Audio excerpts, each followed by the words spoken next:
سره لګېږي نه د خلکو له ده سره لګېږي. که موږ و خلکو ته نفع نسو رسوله، فایده نسو رسوله، پکار دی چې شرم نه ورسو.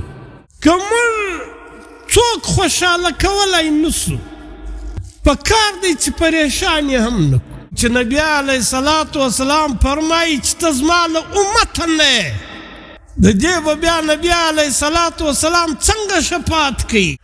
او نبی علیه الصلاة والسلام یو ورځ و صحابه کرامو ته ویل چې زه تی ته بد خلک در وښیم. صحابه کرام ورته ویل یا رسول الله خود یې راوښیه.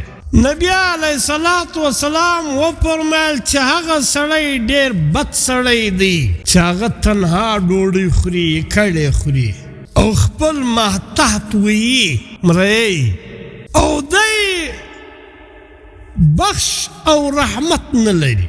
بیا نبی علیه الصلاة والسلام وفرمایل چې تر دې هم بد سړی در وښیم. صحابه کرام ورته ویل یا رسول الله راویښیه.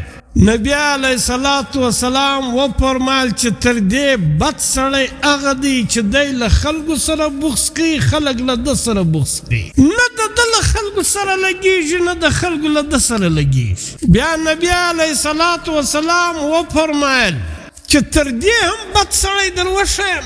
صحابه کرام ورته ویل یا رسول الله راویښیه. نبی علیه الصلاة والسلام وفرمایل چې تر دا بیا دا سړی ډېر بد دی چې د خیر امید څوک نه ځین لري، چې له ده څخه خلک د خیر د نفع او د فایدې امید نه لري، او د ده له شره څخه خلک محفوظه نه وي. خلک د ده له شره څخه نه وي محفوظه، و خلکو ته تکلیف رسوي، و خلکو ته شر رسوي. بیا نبی علیه الصلاة والسلام وفرمایل چې تر دې هم بد سړی در وښیم.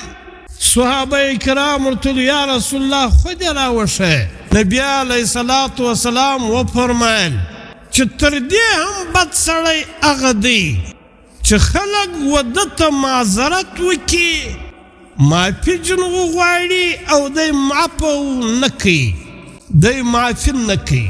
علما کرام لیکي که موږ و خلکو ته نفع نسو رسوله، فایده نسو رسوله، پکار دی چې شرم نه ورسو. دویم که موږ څوک خوشحاله کولی نسو، پکار دی چې پریشان یې هم نه کړو. چې د یو چا د خوشحاله کېدو زه ذریعه نسم کېدلی، پکار دی چې زه پریشان هم نه کړم. دریم که زه د یو چا ښه نسم بیانولی، تعریف یې نسم کولی، پکار دی چې بد هم نه کم بیان. ابن عساکر یو روایت بیان کړی دی چې نبی علیه الصلاة والسلام وفرمایل چې هغه سړی هلاک سو، ناکامه سو، د کم سړي چې په زړه کې د بشر دپاره رحمت نه، دا سړی ناکامه دی، دا سړی هلاک دی. د کم سړي چې د بشر دپاره رحمت په زړه کې نه. موږ پکار دی پر خپله زندګي غور وکړو، موږ خپلې زندګۍ بدل وکړو او د خپلو ځانو جایزه واخلو چې زموږ په کور، په محله او په کلي کې، په بازار کې زموږ څنګه زندګي ده. او دا دل ازاري ډېره غټه ګناه ده. نبی علیه الصلاة والسلام په یو روایت کې فرمایي دا لمونځ په مسجد کې، په جماعت کې فضیلت لري که نه لري، لیکن نبی علیه الصلاة والسلام په یو روایت کې فرمایي کم سړی چې کچه پیاز وخوري یا لسن وخوري هغه د زموږ مسجد لره نه راځي. ولې؟ چې د کچه پیاز خوړلی یا لسن خوړلی، نو د ده څخه نور چې دی په سب کې ودرېږي نورو خلکو ته ضرر رسي، دین په تکلیف کېږي. نبی علیه الصلاة والسلام په دې حدیث شریف کې و د خپل امت ته څونه د خیرخواهي هدایت بیانوي. له دې څخه دا معلومیږي چې چاته ضرر رسول دا سخته ګناه ده چې نبی علیه الصلاة والسلام فرمایي چې یو سړي کچه پیاز خوړلی یا یې لسن خوړلی هغه دې زموږ مسجد لره نه راځي او په یو بل روایت کې نبی علیه الصلاة والسلام فرمایي من غش فلیس منا چا چې ملاوت وکړي فلیس منا د نبی علیه الصلاة والسلام فرمایي دا له ما څخه نه دی له موږ څخه نه دی من غش فلیس منا چا چې دوکه وکړله ملاوت یې وکړي فلیس منا نبی علیه الصلاة والسلام فرمایي زما له امته څخه نه دی یو سړی تا ته پوره پیسې درکړي د خالص شیدو دپاره او تا اوبه په ګډې کړي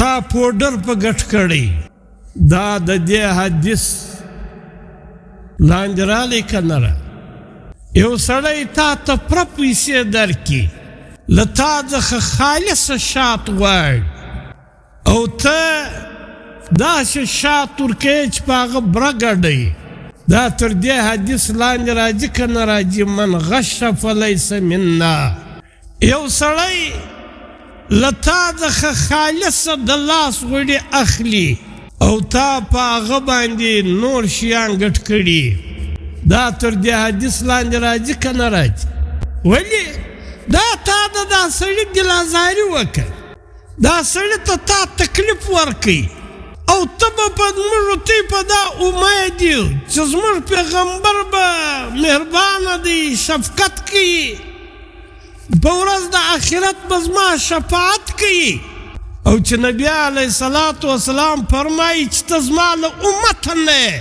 د دې به بیا نبی علیه الصلاة والسلام څنګه شفاعت کوي موږ په کار دی خپله زندګي بدله کړو له دا دلازارۍ څخه ځان وساتو